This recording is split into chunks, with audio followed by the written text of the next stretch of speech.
ஸ்ரீ குருப்பியோ நமக. ஓம் ஸ்ரீ அபிராமி அன்னையே போற்றி. இப்போ நம்ம பார்க்க போகிறது அபிராமி அந்தாதியில் வர 33வது பாடல். இந்த பாடல் இறக்கும் நிலையிலும் அம்பிகை நினைவோடு இருக்க சொல்ல வேண்டிய பாடல்.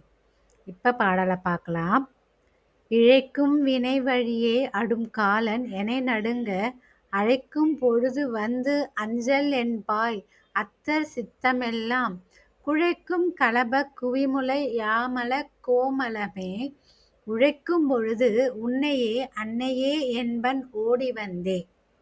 இந்த பாடலோட பொருள், தாயே அபிராமியே, நான் செய்த தீய வழிகளுக்காக என்னை நெருங்குகின்ற யமன் என்னை துன்புறுத்தி வதைக்கும் பொழுது, தாயே உன்னை அழைக்க அஞ்சேல் என ஓடி வந்து காப்பவளே.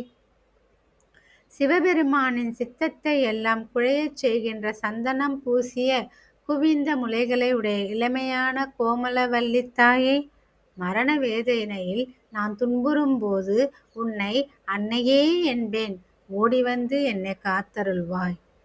இந்த பாடலை பாடிவாங்க, அன்னையை வேண்டிவாங்க. அன்னை என்னைக்கும் உங்களுக்கு துணை இருப்பாங்க. எந்த சூழ்நிலையிலையும் அபிராமி அன்னையை மறக்காமல் வழிபட்டுவாங்க.